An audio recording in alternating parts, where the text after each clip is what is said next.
Hola, bienvenidos a un nuevo episodio de Objetivo Libertad Financiera. Hoy tenemos una conversación que, sin duda, puede marcar un antes y un después en tu carrera profesional. Nos acompañará Andrea, divulgadora y gran conocida en la comunidad Fintuit, experta en recursos humanos y reclutamiento con años de experiencia, que estoy segura que gracias a su conocimiento desde dentro del proceso de selección y desarrollo de talento, nos ofrecerá una perspectiva única para entender qué es realmente lo importante si queremos crecer profesionalmente y destacar al fin y al cabo en el mundo laboral. En este episodio hablaremos de temas clave para prosperar en este mundo profesional, desde cómo destacar en tu puesto actual hasta estrategias para cambiar de trabajo con éxito, negociar tu salario y mucho más. Andrea nos compartirá consejos prácticos y estrategias que puedes aplicar desde ya para maximizar tus ingresos, mejorar habilidades y avanzar en tu camino, en definitiva, hacia la libertad financiera. ¿Por qué es tan importante escuchar este episodio? Pues porque aunque soñemos con vivir de nuestras inversiones y nuestras rentas, para la mayoría de nosotros el trabajo por cuenta ajena seguirá siendo nuestra principal fuente de ingresos durante muchos años. Por eso, aprender a sacar el máximo partido a tu carrera es esencial. Quédate hasta el final porque Andrea nos regalará a lo largo de todo el episodio, de principio a fin, consejos rápidos y directos que creo que te van a encantar. Prepárate para tomar notas porque de verdad este episodio... Hola, buenas. Hoy viene al podcast Andrea. Entonces, nada, en primer lugar, de verdad, muchísimas gracias por estar aquí, por aceptar aparecer en el podcast. Y nada, cuéntanos quién es Andrea y a qué te dedicas profesionalmente. Ujú. Vale, pues bueno, yo soy alguien que estudié psicología, soy asturiana y desde 2014 vivo en Dublín.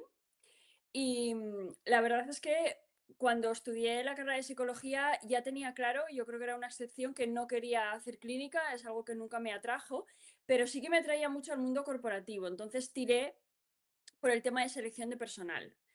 Trabajé en ello hasta 2018, acabé quemadísima, la verdad, era como que tenía que escapar de ahí y a partir de ahí pues me metí en el área de formación, que es donde estoy ahora. No, yo no imparto formación, Ujú. sino que tengo un puesto como de soporte a los formadores. Pues me encargo de temas de reporte, analizar un poco los datos de las encuestas que se hacen de satisfacción. Hay como diferentes niveles en los que medimos el impacto que tienen las formaciones, pues yo estoy en un equipo que, entre otras cosas, nos encargamos un poco de todo lo que está relacionado con la medición del ROI, digamos, de la Ujú. formación. Y también de coordinar lo que son las formaciones. Y trabajo en una empresa que se llama Indeed, que es un portal de búsqueda de empleo que, bueno, en España la verdad no es, Infojobs es muy fuerte, entonces no es súper conocido, pero por ejemplo en Reino Unido o Estados Unidos es digamos que la web de referencia para buscar trabajo. Aquí en España, por ejemplo, ese puesto existiría. O sea, es que de medir métricas y todo esto como que me suena un poco aquí que no existe tanto, ¿no? Am, pues la verdad es que no lo sé, porque yo en España nunca trabajé en el área de formación, pero sí que te puedo decir que seguro aquí hay puestos que allí no hay. Por Mm. ejemplo, yo cuando era reclutadora en España, digamos que yo llamaba a mis candidatos, les hacía la entrevista telefónica, los citaba para entrevista personal, hablaba con el manager que contrataba y lo citaba a una reunión entre ellos, eso todo lo hacía yo. Sin embargo, aquí, cuando llegué de reclutadora, vi que había un puesto que era de coordinador o coordinadora de reclutamiento, entonces yo cuando hablaba con un candidato, luego se lo pasaba a la coordinadora, que era la que agendaba la entrevista personal conmigo. Entonces, eso digamos que me costó un poco delegar esa parte de mi trabajo que hacía yo. Entonces, sí, sí que es probable que en España no lo haya y aquí sí. Porque eso, aquí es como que hay puestos que allí no hay, me parece. Está como, o sea, hay más jerarquía, ¿no? Me imagino, en ese sentido. O igual es Sí, una empresa más grande, o me imagino que el cambio de trabajar en España a Irlanda es brutal, ¿no? sí, yo creo que, bueno, hay un profesor de economía que muchos de los oyentes conocerán, que es Huerta de Soto, que él siempre explica que cuando una economía se desarrolla más, se especializa más, porque es como que vas teniendo capital o dinero, vamos, para poder permitirte tener una persona encargada de esto, que solo haga esto. Y se ve perfectamente en las pymes. En las pymes la gente hace de todo. Cuando Sí. una persona emprende y es una empresa unipersonal, tú haces de todo. A medida que la empresa va creciendo, creciendo, va incorporando más gente que va haciendo tareas más específicas. Claro, eso tiene un problema o un riesgo que es que contrates de más y que tengas demasiadas capas. De ahí vienen luego los despidos, los seres que hubo en los 2 últimos años aquí en las tecnológicas, que fue una escabechina total. Vale, entonces, bueno, nada, como te tengo aquí de referente de recursos humanos, formación, reclutamiento, vamos a intentar enfocar un poco todo el podcast hacia ese sentido. Y bueno, como sé que también eres inversora, te sigo desde hace un montón de años, te seguía en el podcast, o sea, bueno, hace ni me acuerdo cuántos años, o sea que Sí. te tengo fichada. Para ti, ¿qué crees que es más importante al principio? Porque sí que es cierto que, a ver, por lo menos fuera de España la visión yo creo que es diferente. Pero aquí en España como que nos estancamos mucho igual en un trabajo y nos olvidamos al fin y al cabo, yo intento predicar mucho, divulgar mucho eso en Twitter, de que nos tenemos que centrar también mucho pues en maximizar nuestros ingresos, ¿no? O sea, en nuestro trabajo, o sea, intentando conseguir un trabajo mejor. ¿Para ti qué es más importante? ¿Darle mucha caña al tema de la inversión o realmente centrarte porque tu principal fuente de ingresos durante muchos años va a ser tu trabajo, ¿no? Ujú. Sí. Claro, digamos que entiendo que me preguntas por el tema de cara a la libertad financiera, Sí, a ¿no? esa Que libertad es, financiera, ¿qué es más importante? Empezar a claro. invertir, a ver, esa adherencia hacia la inversión y el ahorro es importante, pero ¿qué crees que es más importante? O si te tuvieras que quedar con una cosa, ¿qué es más importante para ti? ¿Dedicarte focus cuando eres joven y estás empezando a maximizar ingresos, Sí. sea conseguir un trabajo mejor o prosperar en tu empresa, o empezar a invertir aunque sea con muy poquito y un salario bajo? Sí, hombre, depende, digamos, de qué ingresos tengamos, aún sin haber progresado profesionalmente, ¿no?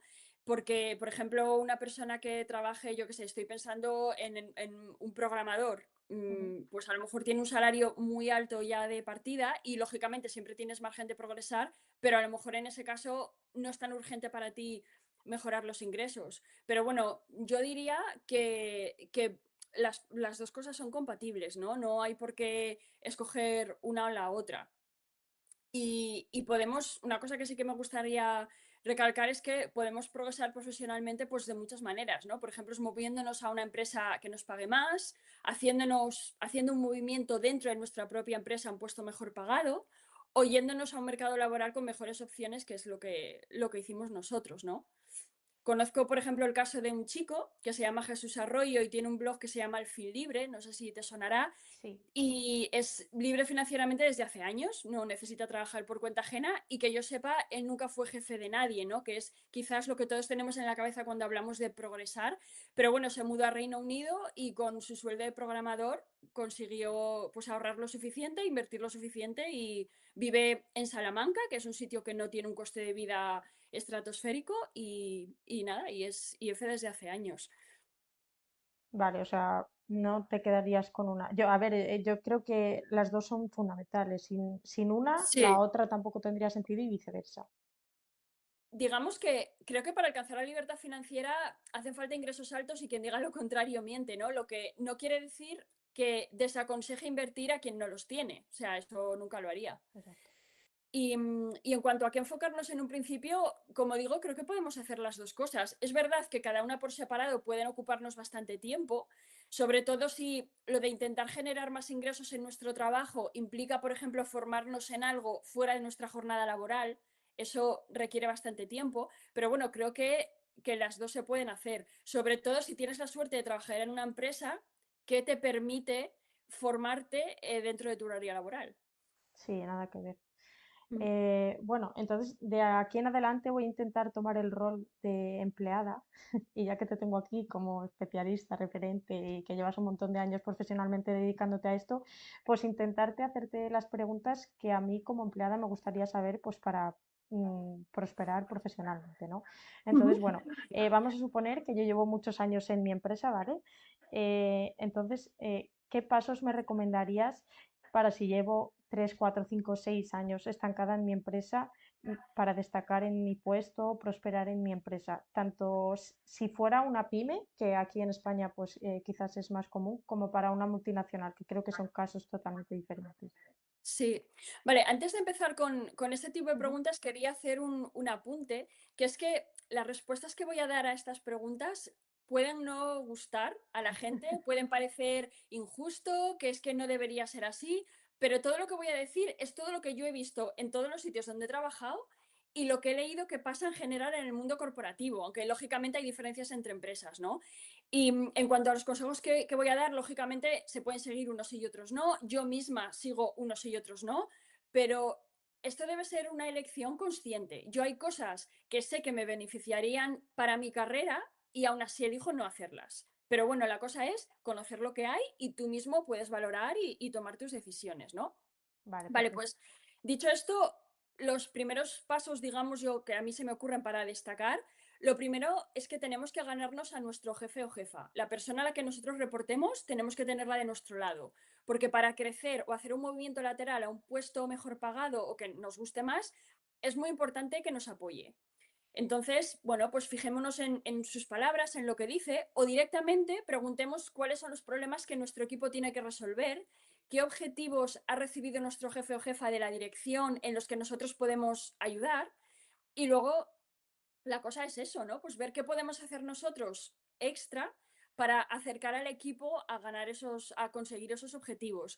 Hay mucha gente que piensa que una promoción llega cuando hacemos nuestro trabajo simplemente bien, X número de años, y en muchas empresas es así, ojo, ¿eh?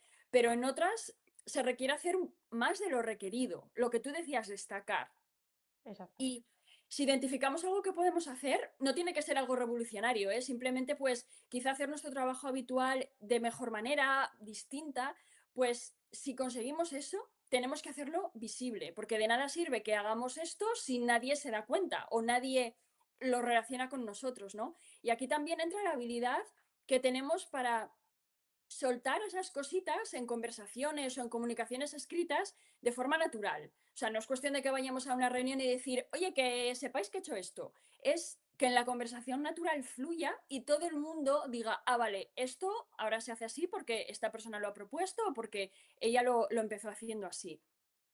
Y luego, otra cosa que también creo que es muy importante es mostrarnos frente al equipo como una fuente de conocimiento. Si en una reunión alguien pregunta algo y sabemos la respuesta, pues respondemos. O si alguien pide ayuda con algo, ofrecemos nuestra ayuda. Yo no sé en vuestras empresas, pero en mi empresa, cuando hay que hacer algo nuevo, lo habitual es que mi jefe pida voluntarios, diga, oye, hay que hacer esto, ¿a quién le apetece? ¿Quién se anima? Pues esas son ocasiones en las que podemos destacarnos y decir, oye, yo. Y cuando nos promocionen o cuando nos den algún tipo de reconocimiento, lo que queremos es que no sorprenda a nadie. O sea, que todo el mundo piense, claro, es que con todos los meses que esta persona lleva haciendo esto, pues, jolín, normal, ¿no? Que se lo reconozcan. Me viene ahora mucho a la cabeza la ponencia que diste en las jornadas de independencia financiera del modelo PIE, que está Sí, muy relacionado con lo que estás comentando ahora, ¿no? Al final, pues la imagen, el cómo te ven los demás o el cómo te haces valer frente a los demás, ¿no? El cómo te vean hacia ti, es casi más sí. importante al final que el hecho de lo que has hecho, ¿no? Valga la redundancia. Claro, es que tenemos que pensar que cuando nuestro manager, jefe o jefa nos promociona, él está tomando una apuesta en nosotros. O sea, si luego nosotros en ese nuevo puesto salimos mal, la gente, por supuesto, va a decir, esta persona es un desastre, pero va a decir, ¿cómo la persona que le promocionó que estaba pensando? Entonces, lo que tenemos que hacer, digamos, es hacerle ver a la persona que nos tiene que apoyar, que es a quien tenemos justo por encima, que nosotros somos una apuesta segura. Porque promocionar a alguien no deja de ser un riesgo, ¿no? Le estás dando responsabilidades que nunca he hecho a lo mejor y, y como digo, es una apuesta que hacen por ti. Y ahora imagínate que yo formo parte de una pyme, ¿no? Y quiero, en las pymes tampoco hay igual esas oportunidades tan estipuladas de Sí. vamos a crear este nuevo puesto que está por encima del tuyo y tienes esta posibilidad de ascender. Pero tú dentro de la empresa quieres crecer, tener más responsabilidad y por lo tanto en el futuro, pues a mayor valor que aportes, mayor salario se supone que tendrás, ¿no? Ujú. ¿Cómo puedes tú expresar ese interés por crecer si la persona o el responsable que está por encima de ti no te dice directamente quiero más de ti? Claro. Es Es verdad que complicado. sí, es verdad que hay veces que las promociones surgen por puestos nuevos que se crean, pero también es muy, muy frecuente que sea por alguien que se va, por alguien que o bien se mueve o deja la empresa, entonces ese puesto queda vacante. Por eso, yo sé que en España quizá no es el caso, pero es muy bueno estar en mercados donde la rotación es quizás un poco más alta, porque la gente, al haber más oportunidades, la gente se mueve más. Pero bueno, es verdad que si estamos en una pyme, sobre todo es muy frecuente que en las pymes la gente esté décadas trabajando en la misma empresa, si están bien, están a gusto. Yo en este caso, digamos, más que decir simplemente a nuestro jefe o jefa que queremos crecer, lo que haría es directamente mostrarlo. O sea, antes hablaba de conocer un poco los problemas que tiene que resolver nuestro equipo, ¿no? O los objetivos que tenían. Pues más allá de ofrecer nuestra ayuda con ellos, creo que es todavía mejor ofrecerse a hacer cosas concretas. En plan, oye, mira, he visto que se nos ha pedido esto, yo puedo crear un reporte que nos ayude con tal. En vez de decir simplemente quiero crecer, dar un paso más y decir, voy a hacer esto en concreto. Sí, tener iniciativa, ¿no? Para, Claro, o sea, sí, la proactividad es que no se puede decir lo suficiente lo importante que es. Y eso, uno de los retos que yo veo a veces es que también es muy en función de tu personalidad. O sea, lógicamente muchas cosas se pueden aprender, pero tú hay veces que ves a gente que le ves que tiene ese fuego en el culo innato ujú. que dices, es que esto es que tienes que ser así. Lo que no quiere decir que si no lo seas no puedes mejorar, ¿eh? Pero es verdad que hay gente que por su personalidad, pues esto le sale más. Y para esto, claro, es importante saber identificar esas oportunidades, ¿no? Y te cuento un caso real que me pasó en mi trabajo y que ahora está pasando, digamos. Como comentaba antes, yo formo parte de una organización, ¿no? De un conjunto de equipos que forman a la gente de ventas y de atención al cliente. Entonces, para nosotros es muy importante saber, pues lo que decía, ¿no? El impacto que tiene la formación que hacemos. Y, pedimos, hay como varios niveles de medir ese impacto y uno de ellos es con una encuesta de satisfacción, lo típico. Pues los resultados de esas encuestas se muestran en un panel que se hace con una herramienta que se llama Tableau. No sé si a la gente le sonará, es una herramienta propiedad de Salesforce que te permite crear visualizaciones muy chulas de datos y todas estas cosas. Pues bueno, este año en mi empresa hubo un ERE Ujú. que provocó una reorganización brutal. Y las dos personas que teníamos que nos ayudaban con Tableau se movieron a otra organización. Entonces nos quedamos sin nadie que fuera capaz de hacer esos paneles.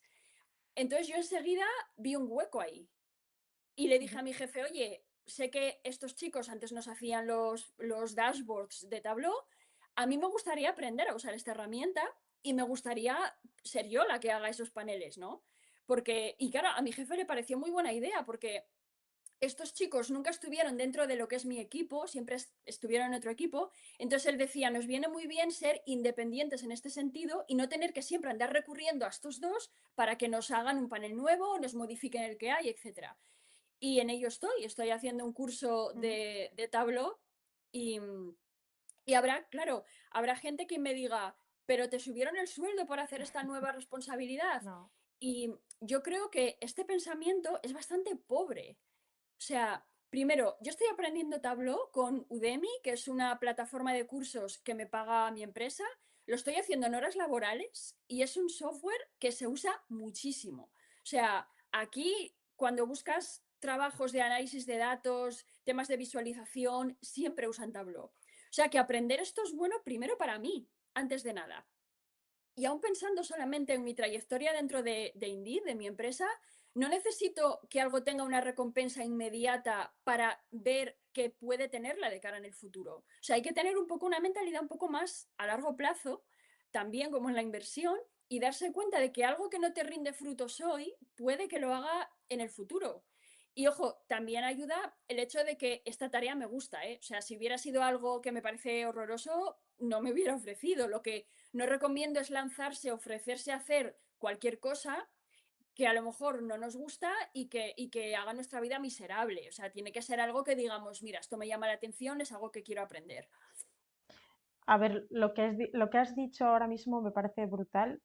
O sea, al final, yo también creo, desde empleada, ¿vale? Desde mi posición, que lo más importante al final es identificar, como bien has dicho, pues las necesidades de tu empresa, intentar eso, mostrar esa proactividad y esas ganas de tener intención de querer cambiar las cosas a mejor, ¿no? En tu caso, por ejemplo, pues había esa, no esa vacante porque no es un puesto, pero esas necesidades que de alguna manera iban a tener que cubrir, entonces tú tuviste la intención de hacerlo Claro. y yo creo, considero que esas acciones repetidas en el tiempo, en el largo plazo, sí que serán las que verán en el futuro, pues que te aumenten el sueldo, que optes a un puesto mejor, más que por solo una acción de hacer Claro, de tableau que comentabas, pues te vayan a subir el salario, ¿no?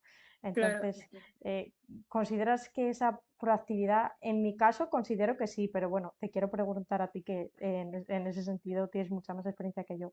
¿La proactividad o esto que estamos comentando, consideras que es la habilidad más importante en la cual suele destacar una persona para Mm. ser más valorada? Es una de ellas. Es que, claro, escoger una que sea la más importante es difícil porque creo también que la comunicación es súper importante. Porque es lo que decía antes, tú por mucho que hagas, si no eres capaz de comunicarlo bien, puede que se malentienda, puede que no se valore lo suficiente, entonces es difícil quedarme con una. Esa comunicación, si alguien es muy introvertido o no se expresa bien, ¿sabrías o tienes alguna métrica o alguna idea de si alguien quiere ponerse a mejorar su comunicación? Sí. ¿Cómo le podrías dar algún consejo o qué harías tú si quisieras empezar a comunicarte mejor? No sé, leyendo, Sí, no sé. esto es difícil. O sea, si vas, por ejemplo, a esta plataforma que te decía yo, Udemy Ujú. o Coursera o algo de esto, hay, vamos, miles de cursos de habilidades de comunicación. Sinceramente, no sé la efectividad que pueden tener, porque yo siempre soy un poco escéptica con estos cursos de habilidades blandas, porque es que es algo muy difícil de aprender. Yo lo primero que haría quizás es tratar de identificar dónde flojeamos. Una cosa donde yo creo que la gente flojea mucho es que tienen muchísima verbosidad. O sea, yo veo compañeros que escriben en un ticket o en un email un montón de texto para decir algo que se podría decir en 5 líneas. Entonces, yo es algo que siempre intento hacer cuando en el trabajo escribo un email o un comentario en un ticket, lo releo y pienso cómo podría decirlo en menos texto. Y tratar siempre de destacar las ideas principales, ¿no? Y ahí el tema de los formatos nos ayuda mucho, los puntos, las negritas, los subrayados, los párrafos, intentar ver también cómo es nuestro mensaje en ese sentido. Y en oral, que quizás es lo más difícil porque no podemos pensar y tenemos que improvisar, un poco lo mismo, tratar de identificar cuál es la idea principal que queremos transmitir y ceñirnos a ella. Yo al menos es donde veo que la gente flojea más, en el tema de la verbosidad y de repetirse. Tema de oratoria y demás, sí que es un ámbito que creo que, aparte de educación financiera y demás, es Sí, algo que yo creo que sí que se debería de trabajar en los coles. Sí, sí. sí, hay un chico que me parece un absoluto crack en este sentido, que se llama Fernando Miralles, que da cursos de oratoria, de presentación, de cómo evitar decir muletillas y recomiendo muchísimo sus shorts en YouTube y sus vídeos para esto. Y obviamente no todos vamos a presentar ante un auditorio, pero mismamente en las reuniones. Hay gente que se pone nerviosa, yo depende de quién está en la reunión, la verdad, al hablar en las reuniones cuando hay mucha gente. Entonces, esto nos puede ayudar. Vale, me has dado un montón de consejos para desarrollarme o crecer dentro de mi empresa, ¿no? Pero ahora supongamos que haga lo que haga en mi empresa, eh, no consigo prosperar o la empresa va mal, entra en ERE, como bien has dicho, y quiero optar a una nueva empresa, ¿no? Ujú. Eh, ¿Qué señales yo como empleada crees que podría detectar para decir, esta no es mi empresa, aquí no tengo futuro, tengo que emigrar a otra Ujú. empresa? Sí, bueno, en el caso de que pase eso, ¿no? Que nosotros nos esforcemos, lo demos todo y no veamos reconocimiento, entiendo que es algo muy frustrante, pero lo que creo que debemos pensar es que todo lo que hicimos redundó en nuestro beneficio también. O sea, sobre todo en un caso tan claro como el que yo expliqué, ¿no? Si aprendo a usar un programa nuevo, la primera beneficiada soy yo, aunque mi empresa no lo valore. Si mejoro mis habilidades comunicativas, si, no sé, mejoro mis habilidades de usar Excel o Google Sheets, hay que valorar el beneficio que eso ha tenido para nosotros. Y quizás sí, quizá la solución es irse, es buscar otra cosa. Yo, por ejemplo, cuando dejé el reclutamiento, porque estaba quemada, para mí las señales eran muy claras. O sea, estaba súper agobiada, pensaba casi constantemente en el trabajo, cuando estaba fuera de él también, y cuando algo me salía bien, en plan, vale, he cubierto este puesto, la persona ya empezó, no me dejó tirada, pues más que alegría, lo que sentía era alivio, de, uff, ya está, ya me he quitado esto. Y claro, es que esa no es manera de vivir, ¿no? Pero bueno, no hace falta llegar a como yo estaba. Creo que, por ejemplo, cuando estemos aburridos todo el día, de esto de que nada te motiva, y no digamos cuando tenemos un ambiente tóxico, ahí ya yo creo que la señal es urgente. Y en cuanto a señales de la empresa, pues bueno, lo que todos podemos pensar, ¿no? Que nos empiecen a pagar un poco más tarde, que haya a lo mejor un despido colectivo y las causas no estén claras o directamente nos digan que es que hay pocos proyectos. O sea, esas son señales para quizás ir pensando que puede ser buen momento para cambiar. Habrá gente que diga no, porque me quedo y me llevo la indemnización que me van a dar cuando me echen. Eso ya es, bueno, lo que cada uno tiene que valorar. Y me gustaría añadir una cosa, que muchas veces la gente quiere cambiar de trabajo porque dicen que no aprende nada o que cada día es lo mismo. Y a ver, yo por un lado lo entiendo, de hecho he citado el aburrimiento como una causa, pero también debemos pensar que nuestra empresa no tiene como objetivo proporcionarnos aprendizaje continuo. Esto lo digo porque me acuerdo cuando era reclutadora en Barcelona, que a veces veía a gente de 20 y pico años que llevaban un año en su trabajo actual y se querían ir porque no aprendían nada nuevo o no tenían oportunidades de crecer, que no habían crecido. Digo, pero que llevas un año, ¿qué quieres crecer? O sea, y a veces creo que aprendemos cosas pequeñitas que no se valoran. O sea, esto que yo te comenté de Tableau, claro, eso es algo que no se da ni con mucho todos los años, ¿eh? O sea, oportunidades así no salen muy a menudo. Que haya rutina en el trabajo es lo normal. Entonces también tenemos que aprender a aceptar eso, que no todo tiene que ser una montaña rusa de aprendizajes y emociones, que hay gente que tiene esa expectativa. Yo creo que luego, a ver, con el paso del tiempo, si, como bien dices, a ver, tú vas al trabajo a sacar el trabajo adelante y es normal que no estés aprendiendo todo el día cosas nuevas, ¿no? Pero al final lo que te da la experiencia es el poder desenvolverte luego mejor, ¿no? Yo, por ejemplo, doy la vista atrás y de hace 10 años trabajando ahora no tiene nada que ver. Las cosas te las tomas de otra manera, actúas de manera diferente, ya no solo de manera más rápida, pues mejor ante imprevistos, puedes buscar soluciones más rápidas, o sea que es que ya no es solo Sí, aprender nuevas habilidades cada día, ¿no? Sino que espabilas, ¿no? O sea que sí. te desenvuelves mejor.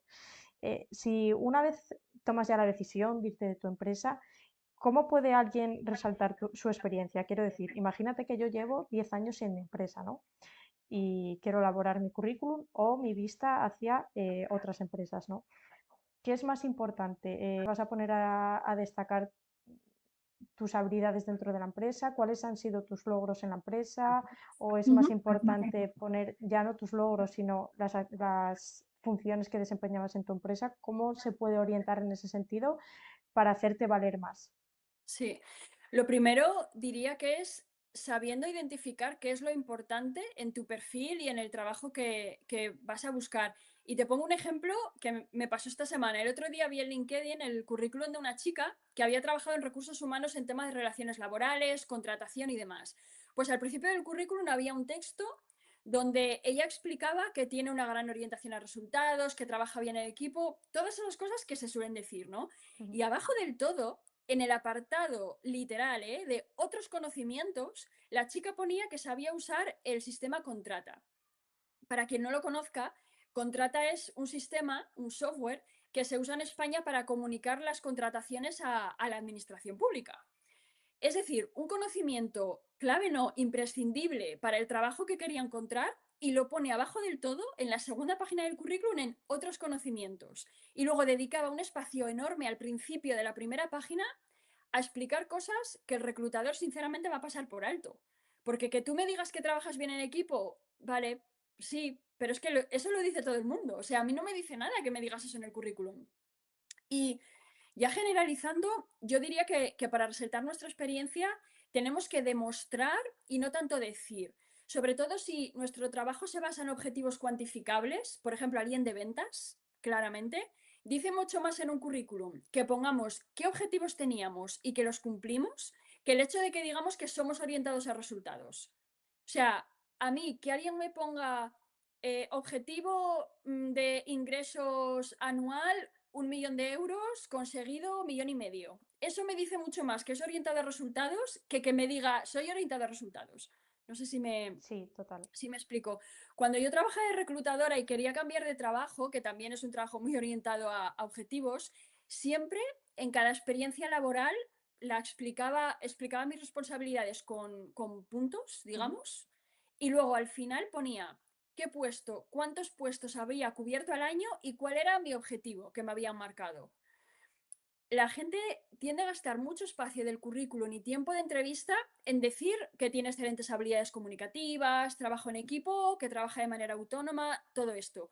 Pero como digo, a mí eso no me dice nada precisamente porque todo el mundo lo dice. Todo el mundo dice lo mismo. Es un poco como si lo subrayas todo de un texto, no subrayas nada, no destacas nada, ¿no?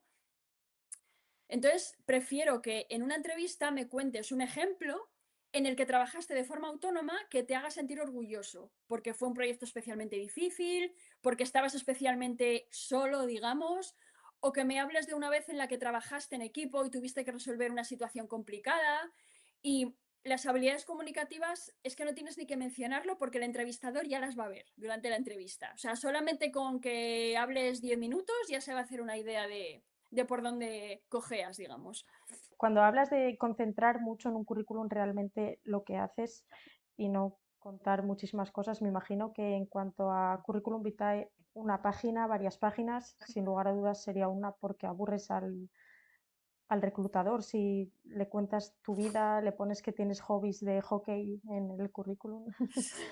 A ver, yo diría que quitando excepciones, sí, diría que un máximo de 2 hojas. Y con excepciones me refiero a yo qué sé, un investigador que tenga como parte de su trabajo hacer publicaciones académicas, pues a lo mejor si tiene que listar sus publicaciones, dónde están publicadas, citas, no sé qué, pues entonces igual necesita más espacio, pero para, digamos, el grueso de la gente, yo diría que máximo 2 hojas, pero que incluyan información relevante.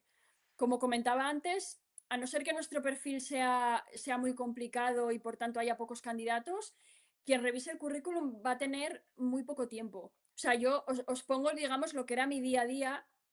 En Barcelona yo trabajaba en un call center al que las empresas le externalizaban sus servicios de atención al cliente, soporte técnico y ventas. Entonces, por ejemplo, AppleCare. Cuando alguien en Noruega llama a AppleCare, le responde un noruego que está en Barcelona en un call center.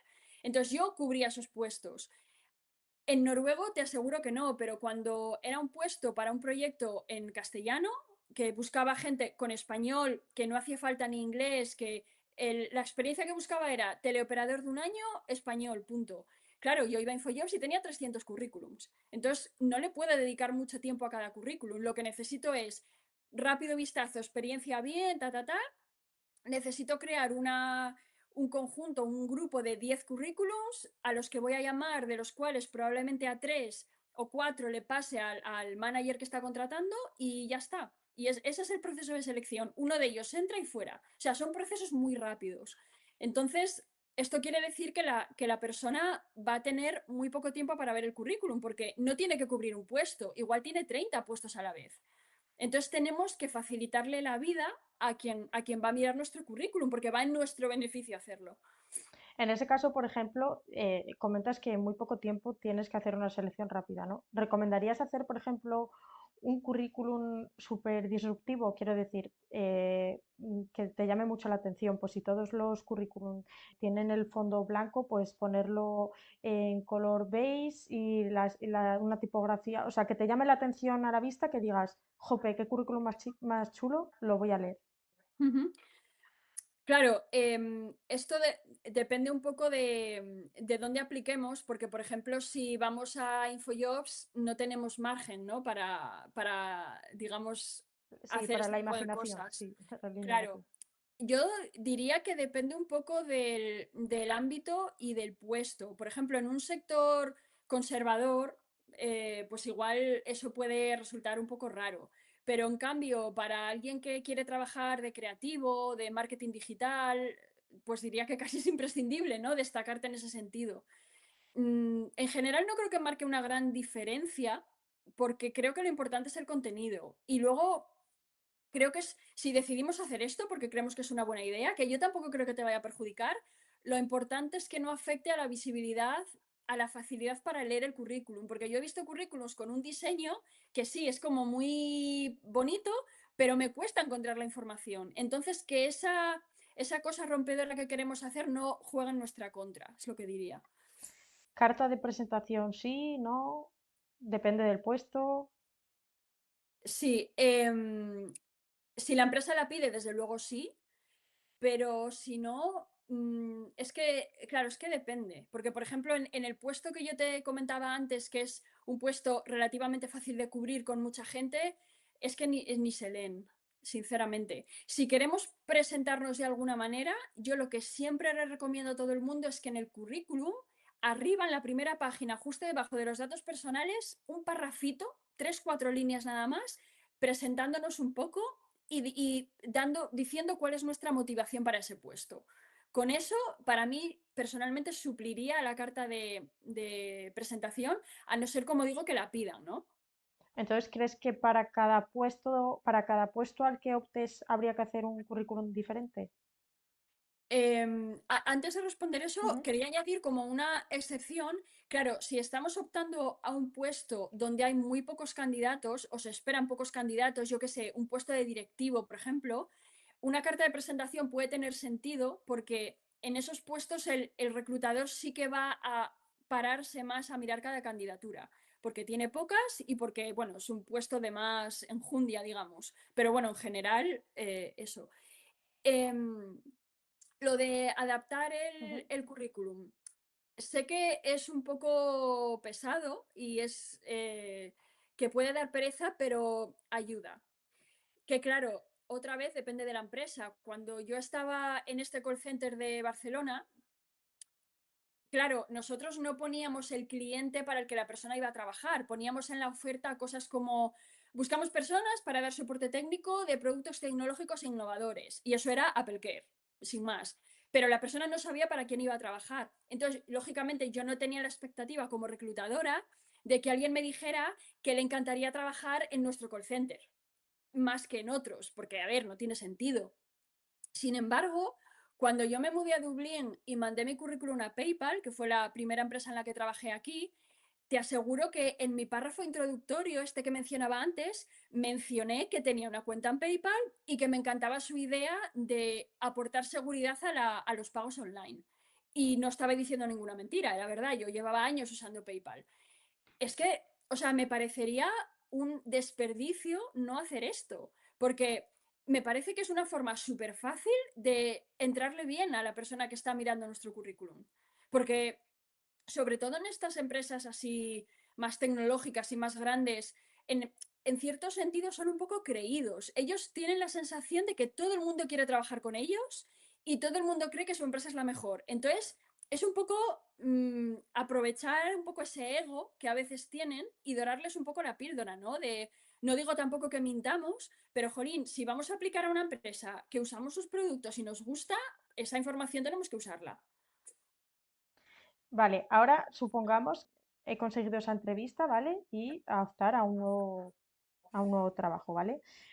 ¿Cómo recomiendas que alguien aborde esa negociación salarial? Porque es que la mayoría de las ofertas a partir de o sea, un rango salarial, ¿no? Pero claro, tienes cómo establecer, cómo abordar esa negociación salarial, tanto Claro. si es para una nueva empresa como dentro de tu empresa. Pero bueno, es totalmente diferente. Vamos, si te parece, a una nueva empresa a la que quieres optar, ¿cómo puedes afrontar esa negociación salarial? ¿Tienes Ujú. que pedir un porcentaje más de lo que ya estás cobrando? O yo, por ejemplo, aquí sí que he visto mucho en Indeed que hay para un puesto, buscas una provincia, un puesto más o menos similar al tuyo y te pone más o menos un rango salarial de lo que es normal, ¿vale? Entre comillas. ¿Qué se recomienda en ese sentido? ¿Cómo abordarlo? Sí, eso precisamente justo te iba a decir, ¿no? Que creo que algo clave para hacer aquí es ver si nuestro actual salario está por debajo, está en lo que paga el mercado o está por encima. Porque en este caso, si estamos por debajo, nuestro argumento va a ser más fuerte. Entonces, sí, recomiendo ir a webs como Indeed o Glassdoor también. Glassdoor creo que en España es más conocida, sobre todo para ver opiniones de los lugares de trabajo. Y luego hace un rato hablábamos sobre cómo destacar, ¿no? De la importancia de hacer visible el trabajo de uno y dar un poco más de lo que se espera de nosotros. Entonces también estos son argumentos que podemos usar a nuestro favor. Decir, mira, es que yo en mi anterior empresa conseguí esto, hice esto. Entonces sería un poco dos factores. Por un lado, ver cómo es nuestro sueldo con respecto a lo que se paga ahí fuera en el mercado por un perfil como el nuestro. Y luego, por otro lado, qué hemos hecho en cuanto a desempeño que nos puede ayudar a apuntalar el argumento, ¿no? ¿Se podría cuantificar? Por ejemplo, pues yo me dedico a ventas, supongo, o sea, consigo unas ventas de 70.000 euros al trimestre, por lo tanto considero que por este motivo, este y este, mi salario debería ser este. Sí, Algo así.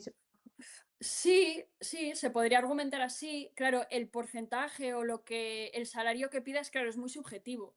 Lógicamente, tenemos que pensar que cuanto más pidamos, más estamos tensando la cuerda. Entonces, depende mucho de nuestra situación actual. Hay gente que, por ejemplo, está buscando trabajo en plan, si encuentro algo bien y si no estoy bien donde estoy, en ese caso puedes tensar más la cuerda. Si estás sin trabajo, puedes tensar menos. La posición, claro, negociadora es la que tengas en cada situación. Cuando alguien negocia su salario, no sé si tú en reclutamiento te tocaba ese sentido, ¿qué errores comunes crees que suele tener la gente a la hora de afrontar, pues oye, para esta oferta yo a partir de este salario me muevo? ¿Qué errores crees que son los más comunes que suele cometer la gente? Sí, yo enlazando con lo que decía antes, diría que el principal es no armarse con información sobre qué se paga ahí fuera y también no dedicar tiempo a pensar en esos logros que conseguimos y por qué merecemos un aumento en base a nuestro desempeño. Y luego otro error creo que es argumentar con cosas relacionadas con nuestra vida personal. Es mucho más probable que estén dispuestos a darnos un aumento o que la nueva empresa esté dispuesta a poner más dinero si les hacemos ver que estamos por debajo de mercado o que nuestro desempeño fue excepcional, a que si les decimos, mira, es que me subieron el alquiler el año pasado. Eso, obviamente, con una nueva empresa no lo vas a hacer. Es más, una vez que ya conoces a tu jefe y tienes esa relación personal. Pero aún así, creo que no es una buena idea, porque si las subidas por temas de mercado, de desempeño, quien tome esa decisión no va a tener la sensación de que sale perdiendo o de que te está haciendo un poco un favor. Pero en cambio, si nos dan un aumento porque es que nos subieron el alquiler, la persona se va a quedar con la sensación de que, vale, ahora he cedido, pero es que he salido perdiendo. Vamos, que ese argumento de la inflación está por las nubes y yo no mi salario no ha ido acorde a la inflación ni de palo, ¿verdad? Bueno, a ver, claro, a ver, eso sí que es un poco más fuerte, es un argumento más fuerte que lo de me han subido el alquiler porque es habitual y está comúnmente aceptado que los salarios tienen que subir conforme a la inflación. Entonces ahí tampoco te estás columpiando mucho porque, a ver, estoy diciendo algo que es relativamente habitual. No sé, a mí, al menos en mi empresa, todos los años nos suben el salario. Más por méritos que vinculado a la inflación, pero bueno, es algo que es relativamente habitual. Pero claro, si me estás diciendo una circunstancia tuya personal que no tienen el resto de tus compañeros, ya me va a costar más comprarte eso, vamos. Y dentro de una empresa, por ejemplo, hay mucha gente que se estanca, ¿no? Y muchas personas pues cada vez tienen más cargas, más responsabilidades en su día a día, pero luego el sueldo está estancado, ¿no? ¿Cuánto aumento puedes pedir en tu empresa o cómo establecer un importe adecuado, ¿no? Quiero decir, imagínate, cobras 1.700 euros, ¿vale? Y pues cada día, como llevas más tiempo en la empresa, tienes más cargas, más responsabilidades. Cuando vas a tener una reunión a fin de año, por ejemplo, con tu jefe, con tu responsable para pedir más, ¿cómo puedes saber o cómo puedes identificar, no sé si hay respuesta para esa pregunta, cuánto pedir de más, ¿no? ¿Cuánto es justo pedir más? Y más o menos porque claro, puede ser que te muevas más o menos en el rango salarial de una persona que desempeña más o menos tus actividades, pero luego cada empresa es un mundo, ¿no? Puedes Sí. hacer más de lo que otra empresa en tu puesto haga en otra empresa, entonces no sé cuánto es egoísta además pedir, cuánto es lo normal pedir en un aumento, no sé si estas preguntas tienen respuesta o están Ya. muy en el aire. Claro, es difícil porque como dices, como cada empresa es un mundo, a lo mejor si yo voy a Indeed a buscar el salario habitual para un contable, pero es que en mi empresa un contable también tiene que hacer Ujú, tareas de claro. no sé qué, pues claro, no vas a encontrar online algo que digamos te dé esa respuesta. A lo mejor lo que podríamos hacer es buscar salarios para un puesto un poquito más alto que el nuestro, o a lo mejor buscar salarios que tendría la persona que hace esas tareas extra, ¿no? Y si es un salario más alto que el nuestro, pues argumentar por ahí. O sea, lo que siempre tenemos que intentar es encontrar argumentos que le hagan ver a la otra persona que no estamos haciendo así, o sea, me estoy Sí, totalmente. sí, que no estamos sacando los números del aire, ¿no? Que tienen una base en lo que se paga ahí fuera, en el mercado, y que no es una cifra que nos saquemos de la manga, quiero decir. Vale, sí, o sea, demostrable realmente de que lo que estás pidiendo pues tiene algún sentido, ¿no? Vale. Exactamente, sí. Vale, yo creo que hemos tocado más o menos todos los puntos, entonces para ir terminando, me gustaría hacer 5 preguntas muy rápidas que me gustaría Ujú. que contestaras, ¿vale? Entonces, nada, vamos a ello. ¿Qué es lo primero que miras en un currículum vitae a la hora de hacer la selección? Lo primero que vas a ello. Sí, el conocimiento específico que requiera el puesto. O sea, cuando buscaba programadores de Java, la palabra Java. Y a partir de ahí sigo mirando, ¿no? Cuando buscaba hablantes de sueco, pues sueco. Y luego también esa primera cosa puede ser una titulación concreta. Alguien que el manager me pide un licenciado en ADE. Pues lo primero que mido es licenciatura en ADE. O esto es importante para los que no sean europeos, que nos estén escuchando, gente de Hispanoamérica, por ejemplo, que tenga papeles. Si estás aplicando a un puesto y tienes tu formación en Colombia, por ejemplo, porque eres de allí, pon que tienes papeles. No des por hecho que la persona lo va a intuir o lo va a saber, ¿no? Y luego, a nivel general, que la experiencia laboral sea la que necesito en términos de años y de contenido. Vale, de ahí la importancia que decíamos de adaptar cada currículum a cada oferta, ¿no? Si en una oferta te piden el programa de Java y tú en tu currículum como tal lo tienes al final del todo, pues igual ponerlo en la primera posición, ¿no? Claro, o luego, si yo tengo un puesto de administrativa en el que hago labores de recepcionista, atención al cliente y también me tienen, yo qué sé, organizando eventos, y luego aplico a un puesto de organizadora de eventos, todo lo que sea de mi trabajo actual relacionado con organización de eventos lo tengo que enfatizar, lo tengo que explicar más en detalle, tengo que dar más cifras, más sí, más detalles, y a lo mejor otras tareas de mi puesto las relego o las explico menos. Adaptar el puesto en ese sentido, adaptar el currículum, perdón, en ese sentido, sí. Relacionado con lo anterior, otra pregunta sería, ¿cuál es el mayor error que puede cometer alguien en su currículum vitae o en su carta de presentación si la hace? Sí, no darle la suficiente importancia a esos conocimientos clave. Me refiero al ejemplo que conté antes del programa Contrata. En una entrevista de trabajo presencial, ¿cuál es el mayor error que puede cometer alguien? Y luego cuento yo otra anécdota en relación a esto, a ver si estamos en la Vale, misma sintonía. yo diría no prepararla. O sea, tú tienes una hora para hacer ver a quien tienes enfrente que eres su mejor opción para cubrir el puesto. Entonces, ¿cómo no te vas a preparar? Pues hay gente que no lo hace, porque creen que eso les va a dar más autenticidad o más naturalidad, el ir sin preparar. Y en cuanto a cosas que decir, diría que criticar a tus anteriores empleadores o compañeros. Porque puede que tengas toda la razón del mundo, pero yo no lo sé, yo no te conozco. Entonces yo no estaba allí y para mí eso es una bandera roja. Sobre todo si tu perfil no es tan complicado de encontrar y tengo otras opciones, nunca voy a escoger a la persona que me pone a caer de un burro a su anterior empresa. Porque no sé si tiene razón y no lo puedo comprobar. Exacto, justo ese es el caso que conozco yo, ¿no? Un conocido hizo varias entrevistas en una empresa y en el proceso de selección, en la última entrevista, era un poco más cercana, ¿no? Pues el chico se puso a chapurrear fatal de la anterior empresa, criticando, pues es que mi jefe, ta, ta, ta, ta, y se cayó para abajo por rotundo y ya lo tenía casi conseguido, ¿no? Entonces, la bandera roja que comentas creo que es súper, súper importante, ¿no? Claro, nosotros podemos pensar que estamos súper cerca porque ya es entrevista final, ya nos han dicho que es la última entrevista, pero casi nunca eres el único candidato. En entrevista final siempre hay mínimo dos personas. Idealmente, lógicamente, si es un puesto de programador de COBOL, de no sé qué, pues igual eres el único y tienen que tragarte. Pero si tu puesto no es algo súper raro, mínimo va a haber otra persona más. Y claro, es que o sea, lo peor que puedes contratar es una persona conflictiva. Entonces, si das la mínima sensación de que lo puede ser, no van a escogerte a ti. Vale, la cuarta pregunta, aunque bueno, si la audiencia ha llegado hasta aquí, me imagino que ya sepa la respuesta a la pregunta, pero si tuvieras que decir 5 habilidades que creas que tengan más impacto en el éxito de un empleado, ¿cuáles serían? Pues diría comunicación clara y concisa, Ujú. atención al detalle, diplomacia, saber trabajar con gente de distintas personalidades. Si es un puesto de oficina y administrativo, Google Sheets o Excel, para mí es un salvavidas. Y proactividad para identificar oportunidades de resolver problemas y hacerlo. Con atención al detalle, ¿a qué te refieres?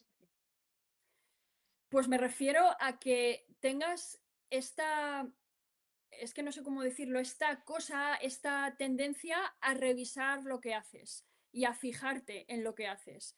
Por ejemplo, yo qué sé, yo tengo compañeros de trabajo que prácticamente cada ticket que escriben o email tiene alguna rata. Y a mí es que eso me parece de locura que eso pase, ¿no? O gente que comete fallos cada poco. Ay, es que no me di cuenta. Ay, es que no. O sea, tener un poco, y eso creo que también es mucho innato, esa cosa de fijarte en lo que haces y prestar atención.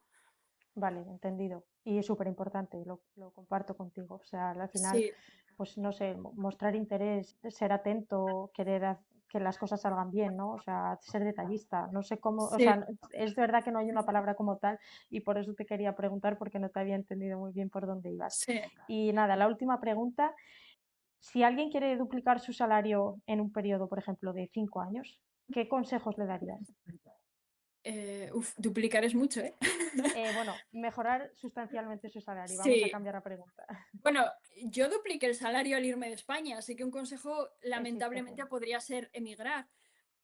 Para un cambio así muy sustancial, quizás habría que moverse verticalmente y con eso quiero decir tener gente a cargo. Así que un consejo quizá podría ser fijarse como objetivo aprender a liderar gente e ir a por un puesto de liderazgo. Y también diría que eso no es para todo el mundo. Por ejemplo, yo tengo claro que yo no quiero tener gente a cargo. Y claro, tener un puesto así solo por el dinero, no creo que fueras un buen manager y no creo que te haga feliz, pero bueno. Y luego también podríamos tener un cambio sustancial con un movimiento horizontal. No sé si, claro, es difícil sin literalmente estudiar una carrera desde cero, ¿no? Pero se podría ver qué puestos tienen ingresos así y tratar de prepararse para uno de ellos. Hay puestos que son muy demandados que quizás a lo mejor podemos, si tenemos un perfil suficientemente cercano, podemos movernos a ellos. Y luego lo que decía antes, ¿no? Si queremos crecer así, tenemos que hacernos visibles. Ser la típica persona que la gente dice, es que si se va este o esta, la empresa se viene abajo. Sabemos que nadie es imprescindible, pero a veces tenemos esa sensación con alguien, ¿no? Pues intentar ser esa persona de la que se dice eso. bueno, ya he terminado con las preguntas, pero ahora sí que me viene otra que sí, quizás se me ha quedado en el tintero a lo largo de la entrevista. ¿Los contactos son importantes? ¿Cómo trabajarlos? Porque sí que es cierto que a veces pues ves un perfil de LinkedIn que pone más de 500 contactos y que si luego no sales de tu casa, no vas a conferencias, ¿cómo de importantes son los contactos y cómo podríamos mejorar en tener una base sólida de contactos que luego en el día de mañana realmente sean importantes? Sí, claro, yo hace mucho que no trabajo en España, entonces no sé si es el caso, pero al menos aquí en Irlanda el tema de los referidos, y ahora me explico, es súper importante. O sea, un referido es, yo tengo un amigo en una empresa y se abre un puesto allí y hago que mi amigo me refiera, como que me recomiende, vamos. Entonces, es como que yo me inscribo a la oferta con un enlace personal que me va a mandar mi amigo. Y lo de que, o sea, lo de que el amigo mande el currículum directamente ya no se hace por protección de datos, ¿no? Entonces funciona así. Y claro, cualquier persona que esté contratando para su equipo siempre va a preferir entrevistar a alguien que le viene referido por alguien interno a alguien de fuera. O sea, yo cuando trabajaba de reclutadora, había managers que lo primero que me preguntaban era, ¿tenemos referrals? ¿Tenemos referidos? Porque siempre van a querer entrevistar a alguien que alguien de su equipo ya conoce, claro. Y el año pasado, como comentaba, mi empresa hizo un ERE, ¿no? Y la gente, digamos, que le tocó, en LinkedIn, lo primero que hacía era ir a buscar a ver en qué empresas conozco gente para que me puedan referir. Entonces, eso es importante. Y de cara a trabajar para mejorar esta red, yo diría que cuando un compañero de tuyo de trabajo se vaya a otra empresa, si hay una relación suficientemente cercana, no le pierdas la pista. Porque a lo mejor cuando tú te quieras mover, esa persona te puede ayudar a irte al sitio donde él o ella está ahora, ¿no? Y luego, aparte de todo esto, hay sectores que organizan quedadas, eventos, congresos, y es cuestión de, bueno, de mirar qué opciones hay, si puedes ir.